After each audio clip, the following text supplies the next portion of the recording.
Hi there, and thanks for tuning into this week's edition of your Wheel and Anchor weekly newsletter. Well, I've been getting a lot of emails from all of our members across Canada asking me my opinion about when we can travel next, particularly Europe. A lot of people have got trips still planned for this fall, and we're all wondering the same question. When is it going to be possible to travel to Europe? So before I give my thoughts on where we're headed next as the world gradually starts to open its doors, let me just tell you about a couple of our upcoming happenings here at Wheel and Anchor. On July the 7th, Tuesday, July the 7th at 11 o'clock Eastern Standard Time, we'll be having the first of a series of interviews with personalities from around the world. And our first guest will be Mohammed Yunus. He was actually our guide. He's an Egyptologist who will be tuning in from Cairo and giving us some insight about what travel and life is like in Egypt. And I think it'll be interesting even for our members who participated on our trip to Egypt, Middle East, Egypt, Israel, and Jordan this past January. So that's on July the 7th. 2 days later, we'll be having the 4th edition of our Wheel and Anchor virtual travel trivia. We've had 3 fun sessions so far, so we'd love to see you out, get a chance to win a $100 travel voucher.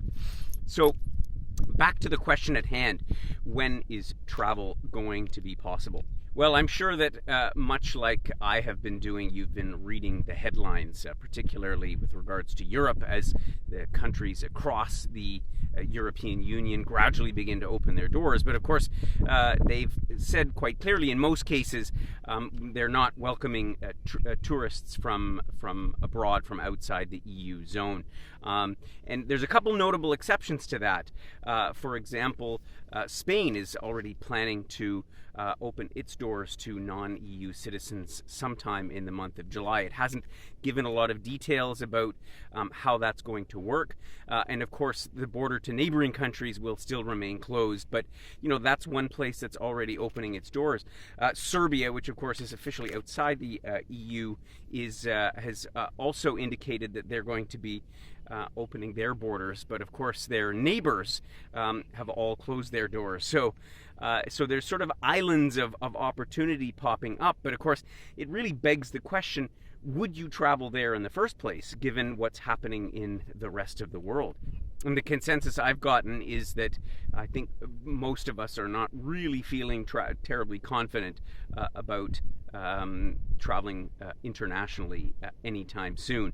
I know that all of our trips at Wheel and Anchor that were scheduled up to the end of September, we've either postponed or canceled.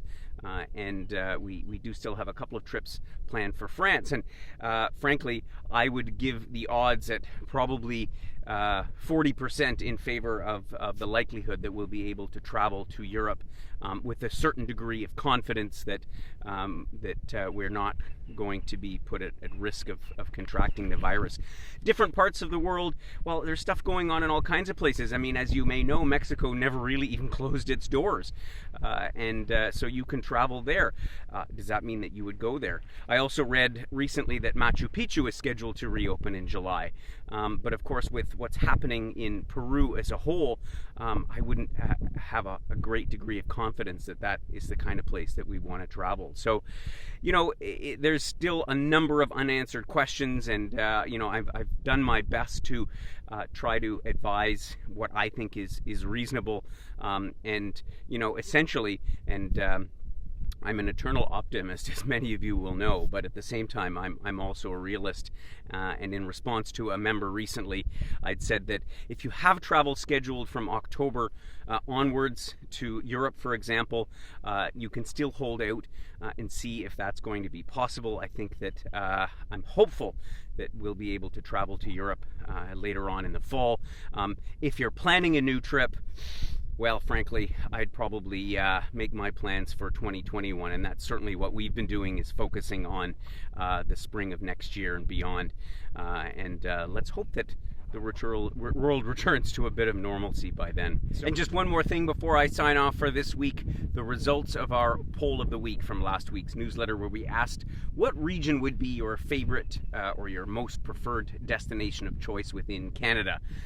And a resounding 45% of our respondents said they would like to go and see Newfoundland and Labrador. So I think that that really says a lot, and followed a close second that we had 34.7% of our members who said that they would like to see the British Columbia Islands, so the Gulf Coast Islands and Vancouver Island. So that's very useful information for us as well, because we're already giving some thought to Newfoundland for next year, and we'll certainly try and put something together for British Columbia. So in the meantime, enjoy some of that summer weather, and I look forward to catching up with you again next week.